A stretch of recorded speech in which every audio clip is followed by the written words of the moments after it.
আমাদের কিছু চারিত্রিক গুণ অর্জন করা দরকার। প্রতিটি ইমানদারদের জীবনে এই সমস্ত গুণগুলো থাকা হলো ইমানের দাবি। সেই ইমানের দাবিকে পূরণ করার জন্য কয়েকটা গুণ নিয়ে আমি আজকে কথা বলতে চাই। কোন বান্দার মধ্যে যদি 15টা চারিত্রিক গুণ যদি উপস্থিত থেকে যায়, এপারে দুনিয়া কোরআন বলে দিচ্ছে ওপারে ওই বান্দার জন্য জান্নাত হয়ে যাবে। 15টা গুণ আজকে আমরা কোরআনের আলোকে শিখে যাব, জোরে বলি ইনশাআল্লাহ। বিভিন্ন জায়গা থেকে আমি একটু এটাকে রচনা করে একটু ধারাবাহিক করেছি যেন সবার মনে থাকে সহজেই। সম্মানিত ভাইরা, নাম্বার 1 হচ্ছে আল্লাহ তাআলা বলছেন ওয়াকুলু লিন-নাসি হুসনা, তোমরা সুন্দর কথা বলবে। কি কথা বলবে বলেন তো? সুন্দর। আচ্ছা, 16 বছর এই যে যারা এই কি বলে মিডিয়ার সামনে যারা কথা বলেছে নেতাগুলো, সুন্দর কথা ছিল? কি কয় জানেন? খেলা হবে। এটা কি সুন্দর কথা বলেন তো? বলেন এটা কি সুন্দর কথা? এই সমস্ত কথা হলো যে বাচ্চারা যায়, এই যে বাচ্চারা দৌড়াচ্ছে, এরা বলবে আয় খেলা হবে। একটা দেশের নীতি নির্ধারক যারা, তাদের মুখ থেকে সমস্ত আপত্তিকর কথা বের হয়, কয় খেলা হবে। কই তুমি তো খেলা হবে কই, এত তুমি নাই। আছে? আজ থেকে সে আছে কই যে আছে? ফেরেশতা আল্লাহই জানে। ফেরেশতা যেমন দেখা যায় না, আমরা ওদেরকে দেখতে পাচ্ছি। হ্যাঁ হ্যাঁ, কোথায় যাবেন আপনি? আল্লাহ তাআলা বলছেন সুন্দর কথা বলো, সত্য কথা বলো। 1 নম্বর কাজ এটা। আমাদের যত গুনাহ হয়, আর গুরুত্বপূর্ণ সবচেয়ে বেশি গুনাহ হয় হলো কি দিয়ে বলেন তো? জিহ্বা দিয়ে। এই জন্য আল্লাহ তাআলা বহু জায়গায় কথার ব্যাপারে খুব সাবধান হতে বলেছেন। আল্লাহ রাব্বুল আলামিন আরেক জায়গায় বলেন, সূরা হাসামিদ 70 নম্বর আয়াত, ইয়া আইয়ুহাল্লাযীনা আমানু তাকুল্লাহা ওয়া কুলু قولا سديدا يصلح لكم أعمالكم ويغفر لكم ذنوبكم ومن يطع الله ورسوله فقد فاز فوزا عظيما جلبنا الله أكبر ইমানদারেরা তোমরা 1 নম্বর কাজ হলো তোমরা আমাকে ভয় করবে, আমার জায়গায় কাউকে নেবে না, আমার আইনকে বাদ দিয়ে অন্য কোন আইনকে নিয়ে আসবে না। আমার আল্লাহর আইনকে বাদ দিয়ে যারা অন্য কারো আইনকে নিয়ে আসে, আমার আল্লাহর আইনের জায়গায় অন্য কাউকে নিয়ে আসা মানে সে কি ইমানদার না, সে মুশরিক। 6 লাখ টাকা খরচ করে হজ করে আসছে, হাজির বলতে পারো না? আছে না নাই? আচ্ছা, আমার নবীজি কি 10 বার হজ করছেন? 5 বার করছেন? 3 বারও করেন নাই, 2 বারও করেন নাই। আমার নবীজি জীবনে হজ করেছেন মাত্র 1 বার। 1 বার হজ করেছেন। একা যাননি, স্ত্রীকে সাথে নিয়ে গেছেন। আম্মা জান আয়েশা সিদ্দিকা রাদিয়াল্লাহু আনহাকে সাথে নিয়ে চলে গেছেন হজ করতে। বউকে সাথে নিয়ে রাসূল বেশি চলতেন, স্ত্রীকে সাথে নিয়ে রাসূল বেশি চলতেন। স্ত্রীর সাথে থাকলে অনেক কিছুই নিরাপদ, ফিতনা থেকে বাঁচা যায়। আমি তো আমার ভাষায় বলি, বউ হচ্ছে পুরুষের জন্য একটা ভয়ঙ্কর দারোগা। দারোগা বুঝেন? পুলিশের ভয়ঙ্কর দারোগা এটা। উপায় নাই, হয়তো আপনার স্ত্রীর সাথে আপনি কটিয়ে দিয়ে যাবেন, এখান থেকে আপনি একটা ইজি বাইকে চড়েছেন, টমটমে চড়েছেন, তো আপনি দুজন বসে আছেন, হঠাৎ করে আরেকটা মহিলা এসে ওই গাড়িতে চললো, আপত্তিকর পোশাক পরে হয়তো বসে আছে, হঠাৎ করে আপনার চোখটা চলেই গেছে ওইদিকে, হয়তো অন্যদিকে খেয়াল করেছেন কিন্তু চোখটা ওইদিকে চলে গেছে। 20-30 সেকেন্ড হয়তো চেয়েছিলেন আপনি, আর এই দৃষ্টি যদি বইয়ের নজরে যায়, দেখে নাই, কি কথা কি বুঝতেছেন কি আপনি? যদি দেখে ফেলে, সারাদিন কিছু বলবে না, কটিয়াদের বাজার টাজার আগে শ্বাস কর, চলো আগে বাড়ি যাই। বাড়িতে ফেরা মাত্রই যখন সন্ধ্যার পর আপনি আপনার বউকে ডাক দিবেন, ঝর্ণা থাও, তোমার ঠোঁট ছায়া থেকে আরেক দিকে, তোমার নজর আগে ঠিক করো, কিসের মায়া মোহাম্মত দেখাও তো। কে আমি কি ভুল বলতেছি? আমার নবীজি ইহরাম বাঁধার আগে আম্মাজান আয়েশা বলেন আমার সঙ্গে তিনি সহবাস করলেন। এরপর তিনি ইহরামের কাপড় বাঁধলেন, ইহরামের কাপড়টা তিনি পরলেন, নিয়ত বাঁধলেন। আমার নবীজি কণ্ঠকীর্ণ জিহাদের ময়দান উহুদের মতো যুদ্ধেও আমার নবীজি স্ত্রীকে সাথে নিয়ে চলে গেছেন। সুবহানাল্লাহ বলবেন না? জোরে বলি সুবহানাল্লাহ। আমার এই বক্তব্যে আমার মনে হয় এলাকার মায়েরা একটু খুশি। হুজুর বুড়া শুধু একা হজে যায়, আমারে নিয়ে যায় না। ভালো করে কর। স্ত্রীকে সাথে নিয়ে গিয়েছেন, জীবনে একবার হজ করেছেন। আম্মাজান আয়েশা তার সাথে ছিলেন। আমার নবীজি শুধু বিশ্ব নবী ছিলেন না, সকল দিকের তিনি মডেল ছিলেন, সকল দিকের তিনি চরিত্র আধার ছিলেন।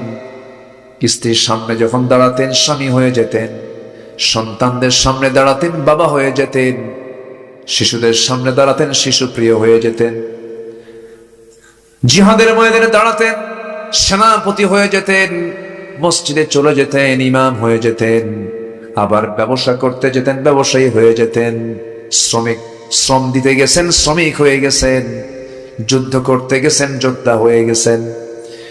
এমন কোন দিক নাই, এমন কোন বিভাগ নাই যা আল্লাহ রাব্বুল আলামিন তার দ্বারা ঘটিয়ে নেন নাই, এটাকে বাস্তব করে নেন নাই। কারণ আল্লাহ রাব্বুল আলামিন তার ব্যাপারে বলে দিয়েছেন, লাকাদ কানা লাকুম ফি রাসূলিল্লাহি উসওয়াতুন হাসানাহ লিমান কানা ইয়ারজুল্লাহা ওয়াল ইয়াওমাল আখির ওয়া যাকারাল্লাহা কাসীরা। জোরে বলুন আল্লাহু আকবার। তোমাদের জন্য উত্তম আদর্শের বাস্তব নমুনা কেউ নয়, উত্তম আদর্শের বাস্তব নমুনা পৃথিবীতে একজন, তিনি হচ্ছেন ওয়া মা আরসালনাকা ইল্লা রাহমাতাল লিল আলামিন। জোরে বলুন আল্লাহু আকবার। সেই নবীজির জীবনের যতগুলো গুণগত দিক ছিল তার মধ্যে এক নম্বর গুণগত দিক হলো তিনি জীবনে কৌতুক করে মিথ্যা বলেন নাই। আমরাও মিথ্যা বলবো না। 15টা চারিত্রিক গুণ আজকে আমরা একটা একটা করে মুখস্থ করে যাব, শিখে যাব। জোরে বলি ইনশাআল্লাহ। তার মধ্যে কয় নাম্বার চলতেছে বলেন? বলেন কয় নাম্বার? 1 নাম্বার। একটু লিস্ট করবেন, মাথায় নেবেন। আজকে এই টিপসটা দিয়ে যাচ্ছে, এটা হচ্ছে রুহের ট্রিটমেন্ট। এগুলো কিসের ট্রিটমেন্ট বলেন? রুহের ট্রিটমেন্ট। অসুখ হলে আমরা কার কাছে যাই? ডাক্তারের কাছে। উনি টিপস দেন না যে এটা খাবেন না এটা খাবেন। ডায়াবেটিস হয়েছে তো আপনি রুটি খাবেন। এখন রুগী কয় স্যার রুটি তো খাবো, তো এটা কি ভাত খাওয়ার আগে খাবো না পরে খাবো? কি কথা কি বুঝতেছে? গ্রামের অসুস্থ লোক ডায়াবেটিস হয়েছে, ডাক্তারের কাছে গিয়ে বলে ডাক্তার আমার তো কেমন যেন লাগে। ব্লাড চেক আপ করে বলতেছে আপনার তো সুগার 10 পার হয়ে গেছে, তো আপনি রুটি খাবেন। স্যার রুটি তো খাবো, তো এটা কি ভাত খাওয়ার আগে খাবো না পরে খাবো? দেখছেন ডায়াবেটিস হওয়ার পরে সে ভাতও খাবে রুটিও খাবে। শারীরিক দেহ সুস্থ করার জন্য যেমন আমরা ডাক্তারের শরণাপন্ন হই, আল্লাহর হাওলা, আল্লাহই তো সারা, আল্লাহই তো শাফি। তো ডাক্তার চিকিৎসা দিয়ে দেন, একটা প্রেসক্রিপশন দিয়ে দেন, লিখে দেন। ঠিক তেমনই আমরা এখানে বসেছি, আমরা কিছু ট্রিটমেন্ট দেব। সেই ট্রিটমেন্টটা কি আমাদের ব্যক্তিগত কোনো কথা? কোরআন থেকে জাস্ট একটা টিপস, একটা রুহের ট্রিটমেন্ট আমরা দিয়ে থাকি। কেউ তো আলহামদুলিল্লাহ কইলেন না। জোরে বলি আলহামদুলিল্লাহ। এগুলোই তো আমরা করি। আর আমাদেরকে দোষী বানায়া কি কাজটা করলো তারা? আল্লামা সাঈদীর বক্তব্য শুনে অনেক অবাধ্য সন্তান অনুগত হয়ে মার পা ধরে মাফ চেয়ে বলেছে, মা ভুল করছি, সাঈদের ওয়াজ আগে শুনলে পরে তোমার সঙ্গে এরকম বেয়াদবি করতাম না, আগে যদি শুনতাম। আছে না এরকম ঘটনা? আছে না? আছে না? নাই? সহস্র অমুসলিম তার হাতে বায়াত নিয়ে কালিমার স্বীকৃতি দিয়েছেন, দিন বুঝেছেন। তৃণমূল পর্যায়ে তার কথার আসর হয়েছে। একটা বিপ্লবী নাম, একটা ইতিহাস, একটা কিংবদন্তি। আল্লাহু আকবার বলেন। সেই লোকটাও তাদের চক্ষুশূল হয়েছে, ষড়যন্ত্রের শিকার হয়ে তাকে শহীদ করে দেওয়া হয়েছে। আবু হানিফার পথ বেয়ে তিনি দুনিয়া থেকে বিদায় নিলেন। জাস্ট আবু হানিফা রাহমাতুল্লাহ আলাইহি জেলখানায় বিষ প্রয়োগ করে তাকে শহীদ করে দেওয়া হয়েছে। 8 বছর তিনি জেলখানায় ছিলেন, কোনো দোষ ছিল না তার। মাকে ধরে নিয়ে এসে পিটায়, চোখের সামনে মাকে ধরে, মার চোখের সামনে সন্তানকে পিটালে মার কি সহ্য হয়? মা কান্দে। আবু হানিফা রাহমাতুল্লাহ আলাইহি বলেন, মা তুমি কান্দো কেন? বাবা আল্লাহর কসম করে বলি, তোকে মারতেছে এই জন্য কান্দি না। আমার কান্না করার কারণ হলো আমি তোর সচেতন মা, আমি তোর পাগলা মা না। আমি তোর জন্য এই জন্য কাঁদতেছি, তোর প্রতি যে নির্যাতন গুলো করতেছে না জেনে তুই জালিম বাদশার কথা না জেনে তুই মেনে নিবি, জালিম বাদশার তুই অনুগামী হয়ে যাবি। আমার মন চাচ্ছে তুই এরকম করে মার খেতে খেতে খেতে খেতে তুই শহীদ হয়ে যাবি, দুনিয়া থেকে বিদায় হয়ে আল্লাহর জান্নাতে চলে যাবি, শহীদ হয়ে যাবি, আর আমি একজন শহীদের মা হওয়ার গৌরব অর্জন করতে পারবো। সম্মানিত ভাইয়েরা, এক নম্বর গুণ হলো আমরা মিথ্যা বলবো না, সত্য বলবো। জোরে বলি ইনশাআল্লাহ। দেখেন 16 বছর পর একটা কি পরিবর্তন আসছে। এই মাহফিল চলতেছে, থানার কাছে কারো কোনো খবর নাই। এতক্ষণ যে কি হতো, খালি 5 আগস্ট না আসলে দেখো তো, অনুবীক্ষণ যন্ত্র দিয়ে দেখো, নাশকতা, বম্বিং হতে পারে, হামলা হতে পারে। বিভিন্ন নাটক সাজায়া কমিটির 2-3 জনকে ধরে নিয়ে থানায় নিয়ে বসতো, যে কি খবর, কি ব্যাপারটা কি, তোমার মাহফিল করো কেন?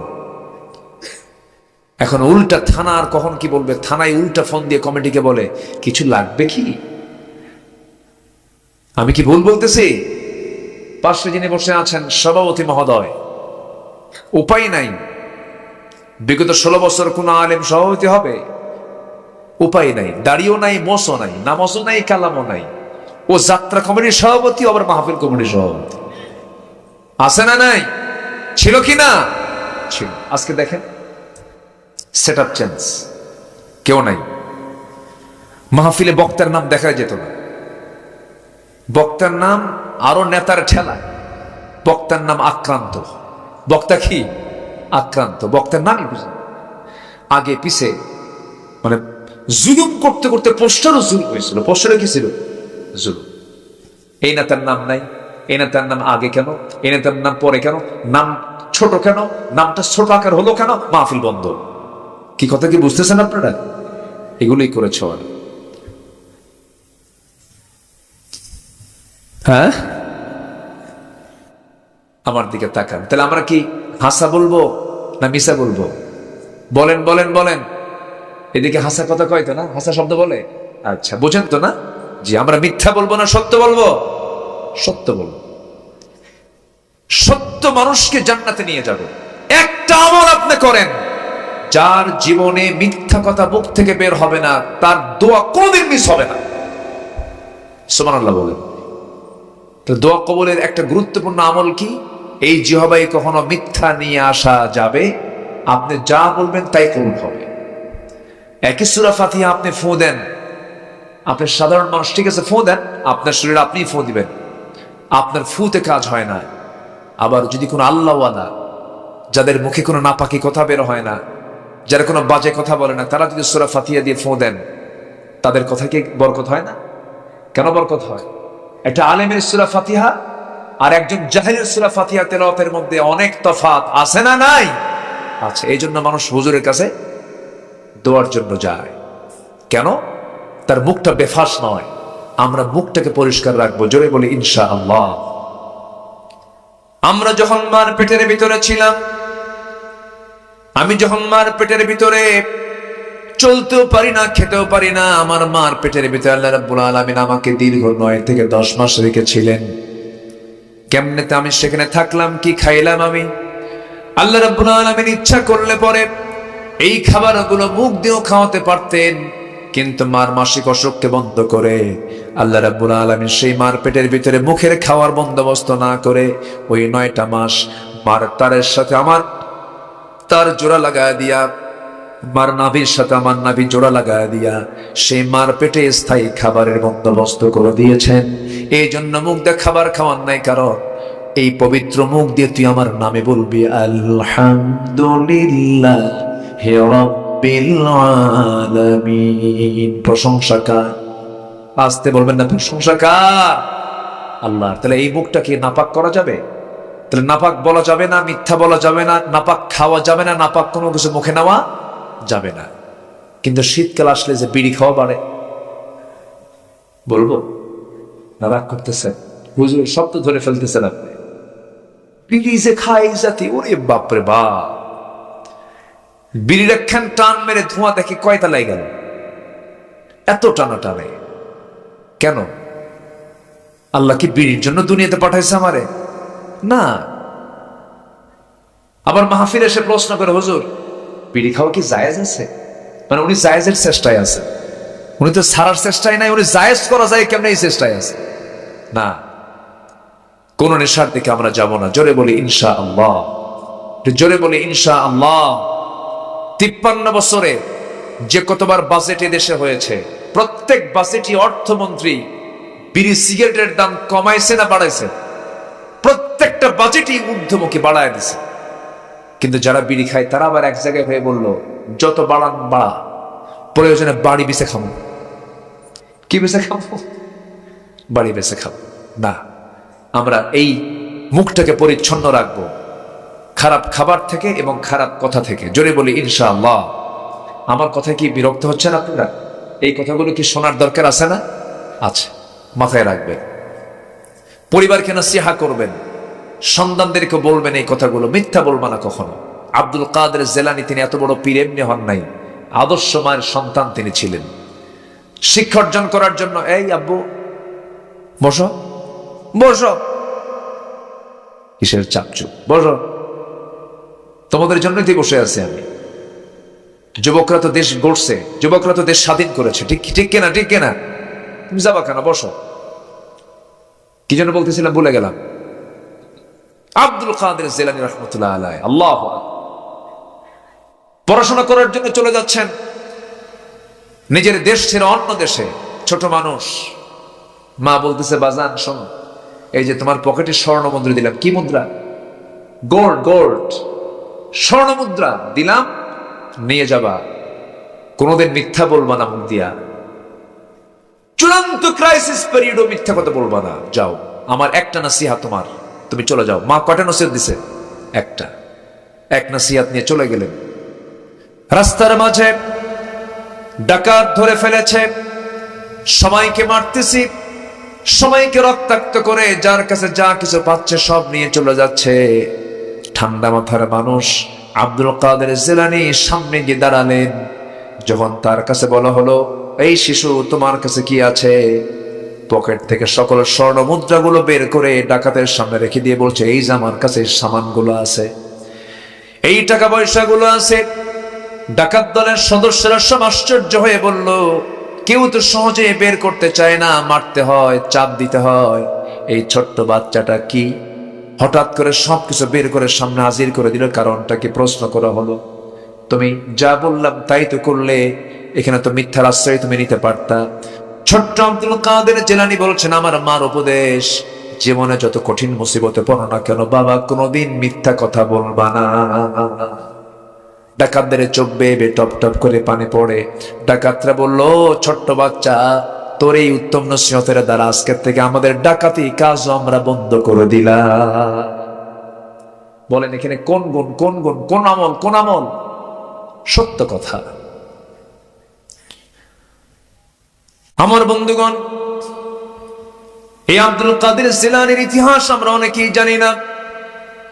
অনেক বড় আল্লাহওয়ালা ছিলেন, অনেক বড় বুজুর্গ ছিলেন, কিন্তু তার নামে কিছু মিথ্যা কথা প্রচার করা হয়, তারই নামের গুণাগুণ হয়ে যায় পানি, ভুয়া কথা।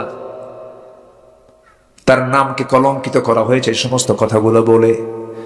আবার কোন কোন ওয়াজে শুনি আব্দুল কাদের জিলানীর ঘাড়ের উপরে চড়ে রাসূলুল্লাহ কি মেরাজে গেছেন। কি যে বানোয়াট কথা, এগুলো পিটার দরকার এদেরকে। ধুইটা আছে না এগুলো? কিছু উল্লুক ভাল্লুক আছে না?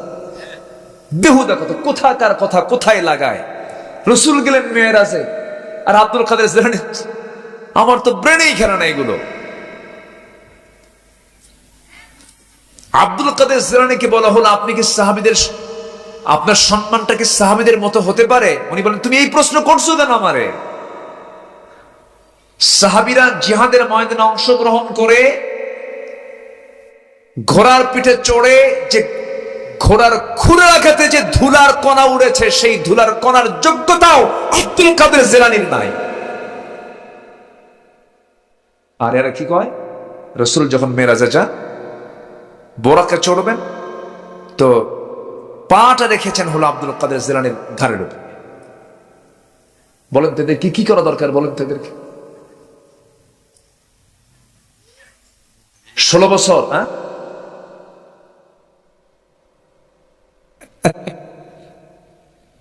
বিষয়টা হলো 16 বছর এই নাপাক গুলো এই মাহফিল মঞ্চকে নাপাক করেছিল, ঠিক কিনা বলেন।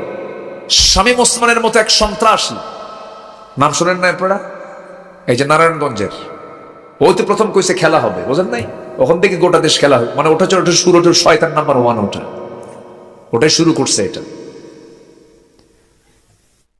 হ্যাঁ, প্রতি রাতে 70 রাকাত তাহাজ্জুদ পড়ে। একই মানুষ আপাও হয় আম্মাও হয়। তো জিকির করতেছে এক বক্তা এসে, তো উনি এসে বলতেছে, হুজুর আমি আপনার ওয়াজের খুব ভক্ত, বিশেষ করে জিকিরের খুব ভক্ত, আপনি একটু ভালো করে জিকির করেন।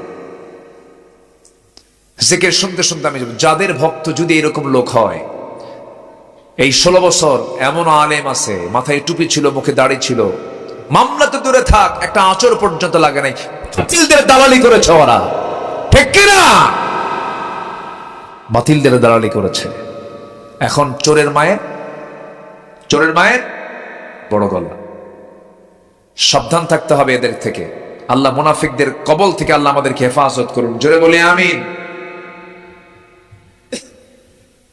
চোর চুরি করতে আসছে আব্দুল কাদের জিলানীর ঘরের ভিতরে, চুরি করতে আসছে। চুরি করতে এসে দরজা খুলছে। আল্লাহর ওলি তো, আল্লাহর ওলিদের কি কারামত নাই? বলেন কারামত নাই, কিন্তু তারা কিন্তু প্রকাশ করতেন না। আর আমাদের মধ্যে কিছু ভণ্ড বাবা আছে, কেউ বাচ্চা হয় না যদি আসে, বাবা বাচ্চা নাই, কোনো কিচ্ছু কয় না, 10 মিনিট 15 মিনিট চুপচাপ বসে থাকে, বাবা একটু কথা বলো, কি কথা কি বুঝলেন, কিচ্ছু না, মানে 1.5 হাত লাঠি দরকার, ওর দরকার, এগুলো কিচ্ছু না। সন্তান ছেলে হবে মেয়ে হবে, কে দিবেন? আসতে বলবেন না, কে দিবেন? নিজে কাণ্ড আমার দেশে হয়। আমার রাসূল জানতেন না গায়েব, আর আমার দেশের ভণ্ডরা গায়েব জানে। আম্মা জান আয়েশাকে বললেন, তুমি তোমার বাবার বাড়ি চলে যাও, আল্লাহর ফয়সালা না আসা পর্যন্ত কিচ্ছু বলতে পারবো না। ইন্নাল্লাযীনা জাউ বিল ইফকি উসবাতুম মিনকুম, রাসূল বলতেছেন তুমি চলে যাও, আমি এটার ফয়সালা না হওয়া পর্যন্ত আমি কিচ্ছু বলতে পারবো না। রাসূল গায়েব জানতেন, আর আমাদের দরবারের ভণ্ডরা কি গায়েব জানে। হুজুর আপনার তো মুরিদ হয়ে গেছে, আমি ইনশাআল্লাহ জান্নাত পার হয়ে জাহান্নামে যাব, যা তুই জাহান্নামে। কষ্ট পাচ্ছেন নাকি আপনারা? আব্দুল কাদের জিলানী রাহমাতুল্লাহ আলাইহি ঘুমায় আছেন, মানে জাস্ট চোখ বন্ধ হয়ে আছে। এক চোর ঢুকছে তার ঘরের ভিতরে, ঢুকে চুরি করে সবকিছু সামান টামান নিয়ে দরজার কাছে যখন যায়, দরজার খুঁজে পাচ্ছেন। সাহায্য কার? আসতে সাহায্য কার? আয়াতুল কুরসির বরকত আছে না নাই? যারা আল্লাহ ওয়ালা লোক, তারা কি আয়াতুল কুরসি না পড়ে ঘুমায়? আয়াতুল কুরসি পড়েছেন, আমরা পড়বো না ইনশাআল্লাহ? জোরে বলে ইনশাআল্লাহ। দরজার খুঁজে পায় না, এক পর্যায়ে দরজা খুঁজে পাইছে, তো দরজা খুলে যায়, কিন্তু ব্যাগটা হাতে নিলেই দরজা আবার বন্ধ হয়ে যায়। কি কথা কি বুঝতেছেন?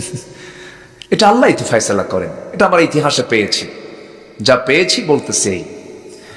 তো সামান যখন হাতে নেয় তখন দরজা বন্ধ, আর সামান রাখলি দরজা খোলা, মানে যাবি থুইয়া যা। কি বোঝেন নাই? আয়াতুল কুরসি পড়া লোকের ঘরের কিছু নিতে পারবি না, যাবি থুইয়া যা।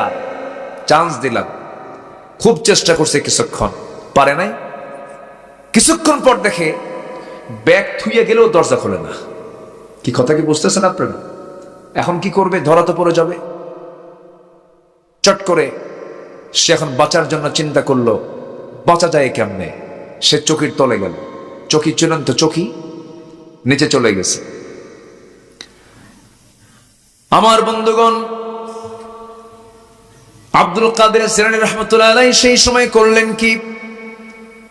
ফজরের আযান হয়ে গেছে। ফজরের আযান হওয়ার পরও তিনি মসজিদের দিকে রওনা হলেন না। সেখানেই থেকে গেলেন, কারণ শত্রু ঘরে রেখে মসজিদে যাওয়ার তো দরকার নাই। শত্রু মুক্ত হলো জামাতের শর্ত। কি শত্রু মুক্ত জামাতের শর্ত না? রাস্তা নিরাপদ হতে হবে, মাজুর হওয়া যাবে না। জামাতে নামাজ যদি কোনো মাজুর ব্যক্তি হয়, সে জামাতে নাও পড়তে পারে, মুস্তাফিরের জামাতে নাও পড়তে পারে। ঘরে চোর রেখে উনি কেমনে যাবেন মসজিদে? অনেকক্ষণ দেরি করে সমস্ত মুরিদরা নামাজ ইমাম সারাই পড়েছেন, তারাই নামাজ পড়ে নিয়ে ভাবতেছে, হুজুর মনে খুব অসুস্থ, চলো আমরা দেখে আসি। আসছে বাড়িতে দেখার জন্য, দরজায় নক দিয়েছেন। দরজায় নক দিয়ে বলছেন, হুজুর আপনি কোথায়? দরজা খুলুন। দরজা খুললেন। সবাই বললেন, আপনি আসলেন না মসজিদে? জামাতের জন্য আমরা অনেকক্ষণ ধরে অপেক্ষা করলাম। তিনি বললেন, আমি আপনি আসবো কেমনে? ইমাম রেখে কি যাওয়া যায় নাকি? হুজুর ইমাম আবার কে? দেখো আমার ঘরের মধ্যেই আছে। কি কথা বুঝতেছেন কি? ইমাম আমার কি ঘরের মধ্যে আছে। কোথায়? চোখের তলে। সম্মানিত ভাইয়েরা, এগুলো কিছু হেকায়াত, কিছু কথা, আল্লাহর ওলিদের কিছু কথা আমাদের ইতিহাসে আমরা পেয়েছি। এতটুকু বললাম, সত্য মিথ্যা আল্লাহ ভালোটুকু জানেন। তবে এর মধ্যে তো আল্লাহর ওলিদের ব্যাপারে এরকম কিছু ঘটনা তো ঘটতেই পারে, ঘটতে পারে না? করতেই পারে। আল্লাহ পাক তাকে জানায় দিয়েছেন। সম্মানিত ভাইয়েরা, সম্মানিত বন্ধুগণ, সেই চোরকে ধরে সামনে হাজির করা হলো। চোরের চোখ বেয়ে টপ টপ করে পানি পড়ছে, আর বলছে, আপনি আসলেই আল্লাহর ওলি, আপনি আমাকে পড়ায়া দেন লা ইলাহা ইল্লাল্লাহ। সে বেদিন ছিল। সৎসঙ্গে স্বর্গবাস, অসৎসঙ্গে সর্বনাশ। আমরা সংস্পর্শ সুন্দর রাখবো, জোরে বলি ইনশাআল্লাহ। একটা আলেমের সঙ্গে যদি কারো বন্ধুত্ব থাকে, সে পৃথিবীর শ্রেষ্ঠ ভাগ্যবান বান্দা। বলি আলহামদুলিল্লাহ। একটু সম্পর্ক যদি রাখতে হয়, বিড়িওয়ালার সঙ্গে রাখবো না আল্লাহওয়ালার সঙ্গে রাখবো? বিড়িওয়ালার সঙ্গে সম্পর্ক রাখবেন, আপনি গাঁজা খাওয়া শিখবেন। কি খাওয়া শিখবেন? গাঁজা খাওয়া শিখবেন। আল্লাহ তুমি কবুল করে নাও, জোরে বলি আল্লাহুম্মা আমিন। নাম্বার 2 হলো আমানতদারিতা। আমানত ঠিক রাখতে হবে। আল্লাহ রাব্বুল আলামিন বলেন, ইন্নাল্লাহা ইয়া'মুরুকুম আন তু'আদ্দুল আমানাতি ইলা আহলিহা ওয়া ইযা হাকামতুম বাইনান নাসি আন তাহকুমু বিল আদল ইন্নাল্লাহা নি'মা ইয়া'iদুকুম বিহি। সূরা নিসা 58 নম্বর আয়াতে আল্লাহ রাব্বুল আলামিন আমানতের ব্যাপারে কথা বলেছেন। তোমরা তোমাদের আহালদের ব্যাপারেও তোমরা খেয়াল রাখবে, আমানতদারিতা রাখবে। ইলা আহলিহা ওয়া ইযা হাকামতুম বাইনান নাস আন তাহকুমু বিল আদল। যখন তোমরা কোনো কিছুর ফয়সালা করবে, সেই সময় তোমরা আদলটা ঠিক রাখবে, আদালত কায়েম করবে, ইনসাফ ঠিক রাখবে। ইন্নাল্লাহা ইয়া'মুরু বিল আদল ওয়াল ইহসান ওয়া ইতা'i যিল কুরবা ওয়া ইয়ানহা আনিল ফাহশা'i ওয়াল মুনকারি ওয়াল বাগি। আমানত গুরুত্বপূর্ণ একটা বিষয়। ইমানদারের জীবনে যত চারিত্রিক গুণ আছে, এর মধ্যে আমানতদারিতা গুরুত্বপূর্ণ একটা বিষয়। আমানত আছে যার, ইমানটা আছে তার। আমানত নাই যার, ইমান নাই তার। লা ঈমানা লিমান লা আমানাতা লাহ, লা ঈমানা লিমান লা আহদা লাহ। যার ওয়াদা ঠিক নাই, যার অঙ্গীকার ঠিক নাই, যার আমানতদারিতা নাই, তার ঈমানই নাই, বলেছেন মুহাম্মদ সাল্লাল্লাহু আলাইহি ওয়াসাল্লাম। চারিত্রিক সৌন্দর্যের ভিতরে আমানতদারিতা গুরুত্বপূর্ণ একটা বিষয়। আমার বন্ধুগণ, রাষ্ট্রপতির কাছে রাষ্ট্র একটা আমানত। সাইয়েদনা আবু বকরের নাম তো সবাই শুনেছেন। কয় নম্বর খলিফা বলেন? কয় নম্বর? 1 নম্বর খলিফা ছিলেন। একটা রাষ্ট্রের তিনি রাষ্ট্রপ্রধান, একটা জনপদের তিনি প্রধান। রাতের বেলা যখন সবাই ঘুমিয়ে যেত, আবু বকর সিদ্দিক রাদিয়াল্লাহু তাআলা আনহু জনগণকে দেখার জন্য রাস্তায় যখন রাতের বেলা হাঁটতেন, নগ্ন পায়ে হাঁটতেন, খালি পায়ে হাঁটতেন। সবাই মিলে প্রশ্ন করল, আবু বকর নগ্ন পায়ে হাঁটেন কেন? আপনার পা তো পাথরের আঘাতে চামড়া ফেটে রক্ত বের হয়ে আপনি রক্তাক্ত হয়ে যাবেন, আপনি অসুস্থ হয়ে যাবেন। আপনি এমন করে হাঁটেন কেন? খালি পায়ে হাঁটেন কেন? নগ্ন পায়ে হাঁটেন কেন? তিনি বলছেন, তোমরা আমাকে যে প্রশ্ন করেছো তার আগে জবাবটা আমি দিয়ে দিচ্ছি। আমি যদি খড়ম জুতা পায়ে দিয়ে যদি পাথরের উপরে হাঁটতে থাকি, একটা আওয়াজ হবে। রাতের বেলা নীরব রাত্রি, ওই নীরব রাত্রিতে আমার জুতার আওয়াজে যদি আমার কোনো নাগরিকের যদি ঘুম নষ্ট হয়ে যায়, কিয়ামতের দিন আমি আবু বকর আমার আল্লাহর সামনে আসামির কাঠ গড়ায় দাঁড়িয়ে তারা জবাব দিতে হবে। জোরে বলেন নাউযুবিল্লাহ। খালি পায়ে হাঁটলেন কেন? জুতার পায়ের আওয়াজ যেন ঘুমন্ত ব্যক্তির কানে যেন না যায়। আর আমার দেশের এক নেতা আসবে, ধরেন কিশোরগঞ্জ গাজীপুর চৌরাস্তা থেকে সারাদিনের জন্য গাড়ি বন্ধ, নেতা আসবেন বিশেষভাবে, আসে না নাই বলেন তো? আসে না নাই? আসে না নাই? যে সমস্ত নেতৃত্বের সমস্ত গন্ধ পায় ওই সমস্ত নেতৃত্ব আমরা মানি না, ঠিক কিনা? আজান দিল, এটা মুখে দিলেও হতো মনে হয়, নাকি বুঝতে পারো নাই মনে হয়? কি আপনারা কি চলে যাচ্ছেন? আজানটা হোক, একটু কথা শুনবো, আর একটু কথা শুনে আমরা সময় মতো শেষ করে দেব। জোরে বলি ইনশাআল্লাহ। আজানটা শেষ হয়ে যাবে।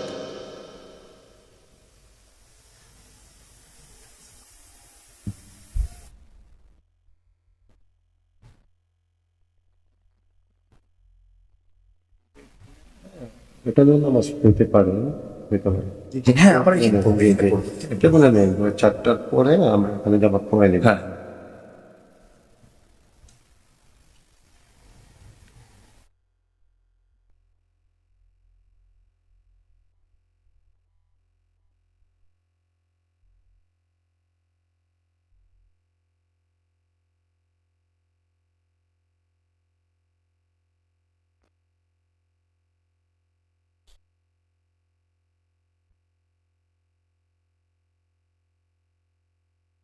জি, আমি কি শেষ করে দেব? চালাবো? আর একটু চালাই? কারো কোনো আপত্তি নাই তো? আবার কি এরকম বলবেন না যে হুজুর নামাজ বাদ দেওয়াজ করে, এরকম বলবেন না তো? আমি কিন্তু আবার মানে বেনামাজি হুজুর না। আমার দেশে আবার বেনামাজি কিছু দরবারও আছে, নামাজ লাগে না। নামাজ আমরা পড়বো, দয়া করে আপনি ঘড়ি দেখবেন না, ঘড়ি আমরা দেখবো ইনশাআল্লাহ। একটু বসেন, আমরা যত সময় শেষ করে দেব। জোরে বলি ইনশাআল্লাহ। খতিব ঘড়ি দেখবেন না, মুসল্লি ঘড়ি দেখবেন? মসজিদের দায়িত্বে যিনি থাকবেন, খতিব দেখবেন ঘড়ি না মুসল্লি দেখবেন ঘড়ি? এখন ঘড়ি কি দেখে কে? মুসল্লি। এটাই তো বেকায়দা। একটু বসেন, একটু বসেন, আমরা শেষ করব। শুধু জাস্ট একটা আলোচনাটা গোছায় নিয়ে আমি শেষের দিকে আস্তে আস্তে যাচ্ছি। জোরে বলি ইনশাআল্লাহ। সবাই কি নামাজ পড়ি? নামাজ কার হক? আস্তে, নামাজ কার হক? কিয়ামতের দিন প্রথম প্রশ্ন হবে কি? জাহান্নামে যাওয়ার 1 নম্বর কারণ কি? 5 ওয়াক্ত নামাজটা পড়বেন কার? একটু হাত তুলে দেখান তো দেখি। জোরে বলি ইয়া আল্লাহ। আরো জোরে বলি ইয়া আল্লাহ। আমাদেরকে 5 ওয়াক্ত সালাত আদায় করার তৌফিক তুমি আল্লাহ দিয়া দাও। জোরে বলি আমিন। আরো জোরে আমিন, আরো জোরে আমিন। হাত নামান। আমার দেশে নামাজি বেশি না বেনামাজি বেশি? এটা থাকতো না, জানেন? এই চিত্র আমার দেশে এটা থাকতো না। যদি এই 53 বছর যারা রাষ্ট্র ক্ষমতায় ছিলেন তারা যদি নামাজের বিষয়ে যদি সতর্ক থাকতেন, তারা যদি বলতেন নামাজ পড়তে হবে। গজব নাজিল হওয়ার 3টা কারণ হাদিসের দৃষ্টিকোণ থেকে। নাম্বার 1 হলো, যে এলাকার লোকগুলো সুদের কারবার করে সে এলাকায় গজব নাজিল হয়। যে এলাকার মানুষ জেনার কাজে লিপ্ত থাকে সেখানে গজব নাজিল হয়। আমার বন্ধুগণ, আমার দেশে সুদের কারবার মনে হয় নাই, জেনার কারবার মনে হয় নাই। যে এলাকায় মদের কারবার হয় সে এলাকায় আল্লাহ পাক গজব নাজিল করেন। এই সুদ, এই মদ, এই কি বলে জেনার কারবার, এগুলো 1000 বছর ওয়াজ করে বন্ধ হবে না। এগুলো বন্ধ করার জন্য দরকার হলো আল্লাহর বিধান। কার বিধান দরকার? আল্লাহর বিধান দরকার। আমার রাসূল পারেন নাই মক্কায় কাবার ভিতরে 360টা মূর্তি নিয়ে রাসূল সেজদা দিয়েছেন, নামাজ পড়েছেন, পারেন নাই। খালি আফসোস করেছেন, কেঁদেছেন। ওয়াজআলনি মিন লাদুনকা সুলতানান নাসিরা রব্বি আদখিলনি মুদখালা সিদকি ওয়াখরিজনি মুখরাজা সিদকি ওয়াজআলনি মিন লাদুনকা সুলতানান নাসিরা। আয় আল্লাহ তাআলা, আমাকে রাষ্ট্রীয় ক্ষমতা দিয়ে দাও। আল্লাহর কাছে দোয়া করেছেন, প্রার্থনা করেছেন, বদরে মার খেয়েছেন, উহুদে দাঁত ভেঙেছেন, খন্দকে কবর হারিয়েছেন, ইসলাম কায়েম হয়েছে। ইসলাম কায়েম হতে নিয়ে রাসূলকে কোমর হারাতে হয়েছে, দাঁত হারাতে হয়েছে। এমনি এমনি আসবে না। উন্নত চরিত্র নিয়ে মাঠে ময়দানে কাজ করতে হবে। কোন আইন মানি না, কার আইন মানি, এই চেতনা লালন করবো আমরা। জোরে বলি ইনশাআল্লাহ। আমানত ঠিক রাখবো, স্বামীর কাছে স্ত্রী আমানত, স্ত্রীর কাছে স্বামী আমানত, মালিকের কাছে কর্মচারী আমানত, কর্মচারীর কাছে মালিক আমানত। প্রত্যেকটা জায়গায় আমানতের ব্যাপারে প্রশ্ন আছে না নাই? আছে। আমার বন্ধুগণ, আমানতদারিতা কাকে বলে দেখেন। সাইয়েদনা আবু বকর সিদ্দিক রাদিয়াল্লাহু তাআলা আনহু, তিনি যখন খলিফাতুল মুসলিমিন, তার ঘরের সঙ্গে এক ঘর ছিল, বুড়ি মহিলার ঘর। সেই বুড়ি মহিলার স্বামীও নাই, ছেলে মেয়ে কেউ বেঁচে নাই, সব দুনিয়া থেকে বিদায় হয়ে গেছে, তাকে দেখার কেউ না। সাইয়েদনা আবু বকর রাদিয়াল্লাহু তাআলা যখন খলিফাতুল মুসলিমিন, সেই সময় তিনি কি করতেন, প্রত্যেক রাতে ফজরের আগ দিয়ে ওই মহিলার ঘরে ঢুকে তার কাপড় চোপড়, খাবার দাবার সবকিছু রেডি করে, খেদমত করে, সেবা করে তিনি সেই ঘর থেকে বের হতেন। ওমরে ফারুক একজন তার সেবা করার জন্য দরজায় গিয়ে নক করেছেন। মহিলা বলতেছে ভিতর থেকে, আমার খেদমত হয়ে গেছে, একজন আমার খেদমত করে দিয়ে চলে গেছে। সাইয়েদনা ওমরে ফারুক মনে মনে চিন্তা করেন, সেই খাদেম, আমাকে চিনতে হবে। পরপর 3 দিন চেষ্টা করলেন তাকে খুঁজে বের করার জন্য। তৃতীয়তম দিন দেখতে পেলেন কে যেন অন্ধকারে ঢুকে গেল ঘরের মধ্যে। তিনি অপেক্ষার প্রহর গুনলেন। যখন তিনি বের হতে নিয়েছেন বুড়ি মহিলার ঘর থেকে, পিছন থেকে চট করে ওমর ফারুক ধরে ফেলেছেন। ধরার পরে সঙ্গে দেখেন সামনে প্রথম খলিফা, তিনি কেঁদে বলছেন, সব কাজ আপনি করবেন, আমাদের কি কিছুই করতে দিবেন না নাকি? সঙ্গে সঙ্গে সাইয়েদনা আবু বকর বলছেন, ভাই ওমর রে, হাশরের ময়দানে তোমার আমলনামা আমার কাঁধে আসবে না, আমার আমলনামা তোমার কাঁধে যাবে না, আমার কাজ তুমি আমাকে করতে দাও। পরপর 2টা বছর খেদমত করেছেন, তার ইন্তেকাল হয়ে গেল। দ্বিতীয় খলিফা ওমর ফারুক রাদিয়াল্লাহু আনহু, তিনি খেলাফতের দায়িত্ব পেয়ে গেলেন। সেই দিনই তিনি চলে গেছেন ওই মহিলার ঘরে খেদমত করার জন্য, তার সেবা দেবার জন্য। ঘরের মধ্যে ঢুকে সব খাবার দাবার সব ঠিকঠাক করে তিনি বের হয়ে চলে আসছেন। বুড়ি মহিলা যখন খেতে বসেছেন, একটা খেজুর যখন মুখে নিয়েছেন, একটা খেজুর মুখে না মাত্রই লক্ষ্য করে দেখেন খেজুরের মধ্যে বিচিতে খেজুরের মধ্যেই থাকে। কিন্তু তিনি চোখের পানি ফেলে ফেলে কেঁদে কেঁদে বলছেন, আহারে, বুঝতে পেরেছি আমার আসল খাদেম দুনিয়াতে নাই, আমার আবু বকর বুঝি দুনিয়া থেকে বিদায় হয়ে গেছে। কারণ আমার আবু বকর যখন আমাকে খেজুরগুলো ধুয়ে দিত, আমার সামনে খেজুরগুলো বিচিয়ে না রেখে বিচিগুলো ফেলে দিয়ে আমার সামনে রাখতো, যেন আমি সহজেই খেজুরগুলো খেতে পারি। আমার ভাইয়েরা, আমার বন্ধুগণ, কি তাদের কাছে মনে হতো দায়িত্ব, জবাবদিহিতা, আমানতদারিতা তাদের কাছে কি পরিমাণ তারা গুরুত্বের সঙ্গে লক্ষ্য করেছেন। এই জন্য আমরা আমানতের ব্যাপারে অত্যন্ত যত্নশীল হব। আল্লাহ পাক সবাইকে আমানা রক্ষা করার তৌফিক সবাইকে দান করুন, জোরে বলি আমিন। স্বামীর কাছে স্ত্রী কিন্তু একটা আমানত। স্ত্রী তার সৌন্দর্য দেখাবে কয়জনকে? আসতে বলো, কয়জনকে? এখন কি মেয়েরা একজনকে দেখায়? মার্কেটে যারা যায় তারা কি একজনকে দেখায় না সবাইকে দেখায়? এটা কি আমানত রক্ষা না আমানত ভঙ্গ? আমানত ভঙ্গ এগুলো। আবার কিছু পুরুষও আছে স্বামী, কিছু স্বামী আছে, কিছু পুরুষ আছে বউকে সে একা দেখে খুশি না, জাতিকে দেখায় সে খুশি হয়, আছে না? আমি এই পুরুষকে কি পুরুষ বলবো বলেন তো? এই পুরুষের নাম কি দেওয়া যায়? হ্যাঁ, এই তো, হ্যাঁ, হাদিসের পরিভাষায় তাকে দাইয়ুস, দাইয়ুস লা ইয়াদখুলুল জান্নাহ। স্বামী হয়ে বউ হুন্ডাই তোলে, জানেন? তা নর্মাল হুন্ডা না, R15। R15 তোলে। R15 এর সিট হচ্ছে 3 তলা। কয়তলা?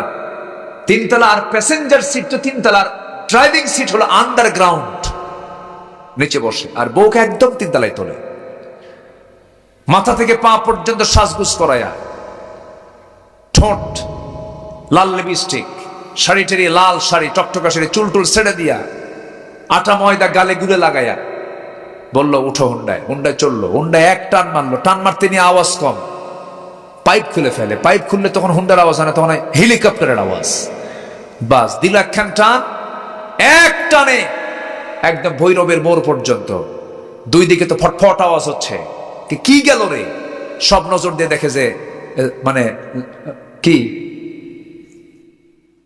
কি R15 গেল নাকি? এই নোংরামিগুলো যুবকরা তোমাদের প্রতিহত করতে হবে। তোমরা এখন প্রতিবাদী হয়ে হতে শিখেছ। তোমার গ্রামের কোন ঘরের কোন মহিলা বোরকা ছাড়া বের হয়, সজাগ করে দেবে। তার মুরব্বীকে ডেকে বলবে, দেখুন আমাদের চোখের সমস্যা হয়, গুনাহ হয়, এই গ্রামে বসবাস করতে হলে কোন পর্দা ছাড়া কোন মহিলা বাইরে বের হতে পারবে না। ঠিক কিনা? তা'মুরুনা বিল মা'রুফ ওয়া তানহাউনা আনিল মুনকার।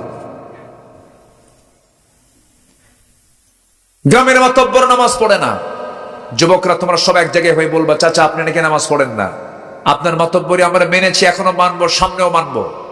আপনি নামাজটা ধরেন, নামাজ হচ্ছে আল্লাহর হক। এরপরেও যদি মুরব্বী না শুনে কথা, মাতব্বর যদি বলে না নামাজ পড়তে পারবো না, যে আল্লাহর হক নষ্ট করে তার নেতৃত্ব দেওয়ার অধিকার নাই, কোন মাতব্বরি চলতে দেওয়া যাবে না তাদের। মসজিদ কমিটি সভাপতি যিনি হবেন সে হবে গ্রামের সবচেয়ে বড় আল্লাহওয়ালা লোক। আসতে কয় কেন? আসতে কয় কেন? মসজিদ কমিটির যিনি সভাপতি হবেন সে কি বেনামাজি হবে না নামাজি হবে? মুনাফিক হবে না ইমানদার হবে? চরিত্রহীন হবে না চরিত্রবান হবে? আপনার মসজিদের যদি সেক্রেটারি, সভাপতি এরা যদি মদখোর জেনাকার হয়, কান ধরে মসজিদ থেকে বের করে দেন। কি রাগ করতেছেন আপনারা? রাগ করতেছেন? এগুলো দায়িত্ব, এখন সময় পেয়েছেন, এখন এটাকে কাজে লাগান। আল্লাহ কবুল করুন, জোরে বলি আমিন। নাম্বার 3, আমরা ধৈর্যশীল হব। কি হবে বলুন তো? ধৈর্যশীল। বিয়া আগে না ধৈর্য আগে? এই ছেলে, বিয়া আগে না ধৈর্য আগে? কব বিয়ে তো করো নাই তুমি, বুঝবা কি? আচ্ছা, ধৈর্য আগে। ব্যবসা আগে না ধৈর্য আগে? সবকিছুর আগে হলো ধৈর্য। নামাজ আগে না ধৈর্য আগে? এই যে বসেছেন, বসা আগে না ধৈর্য আগে?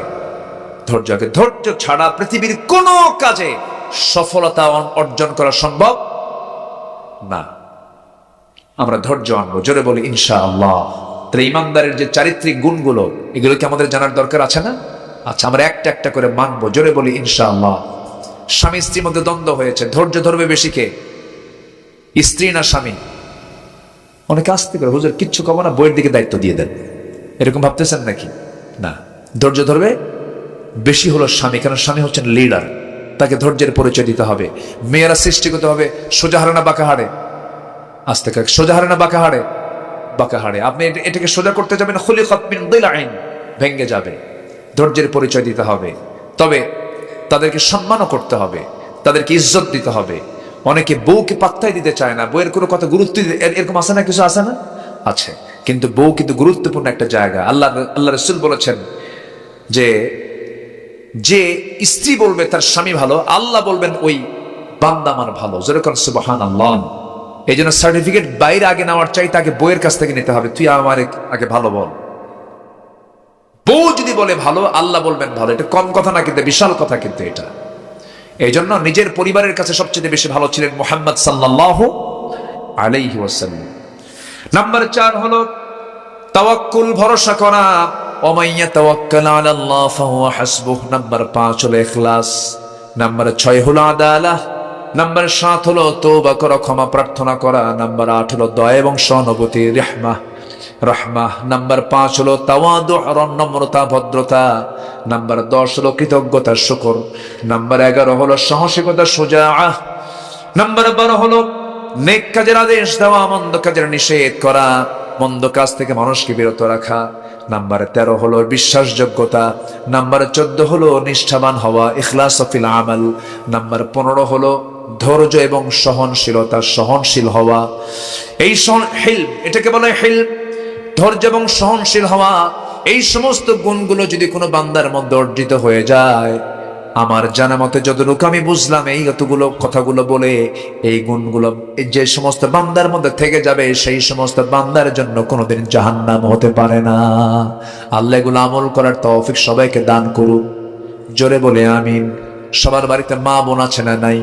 পর্দার বিষয়ে আমরা বলবো, জোরে বলি ইনশাআল্লাহ। আরো জোরে বলি ইনশাআল্লাহ। আজান তো হয়ে গেছে, একটু অস্থির হচ্ছেন অনেকেই। আমরা নামাজটা পড়বো, এই জায়গায় পড়বো নাকি? এই জায়গায় পড়া যায় না? এই জায়গায় পড়া যায়। আমরা এই জায়গায় নামাজটা পড়ে নেবো, জোরে বলি ইনশাআল্লাহ। আজান আরো 20 মিনিট আগে হয়ে গেছে, অজুরও বিষয় আছে। আমরা সব দিক খেয়াল করে, আমরা কথাটাকে লম্বা না করে, যে যেখানে আছেন বসুন, আমরা দোয়া করব। একটু বসুন তো, একটু বসুন। মাওলানা আব্দুর রহিম হোসেন রাহিমাহুল্লাহর জীবনটা আমার জানা নাই, আমার আগে জানা দরকার ছিল। যে যার মানে স্মৃতিতে আজকের এই, তার যে ফাউন্ডেশনের উদ্যোগে আজকের এই মাহফিল, উনি এই এলাকার মানুষ ছিলেন না? আশরাফুল ভাই এই এলাকার মানুষ ছিলেন? হ্যাঁ, ও আপনার দাদা। ওনার দাদা, জি আলহামদুলিল্লাহ, জি। তো ওনার দাদার নামে একটা ফাউন্ডেশন এখানে করা হয়েছে। আল্লাহ তুমি এই ফাউন্ডেশনের মধ্য দিয়ে, এই যেরকম আজকের মাহফিলের একটা কার্যক্রম হলো, এরকম করে আরো সামাজিক ধর্মীয় বিভিন্ন কাজের আঞ্জাম দেওয়ার তৌফিক তুমি আল্লাহ দান করো। জোরে বলি আল্লাহুম্মা আমিন। তুমি এই ফাউন্ডেশনকে দ্বীনের জন্য, কোরআনের জন্য কবুল করে নাও।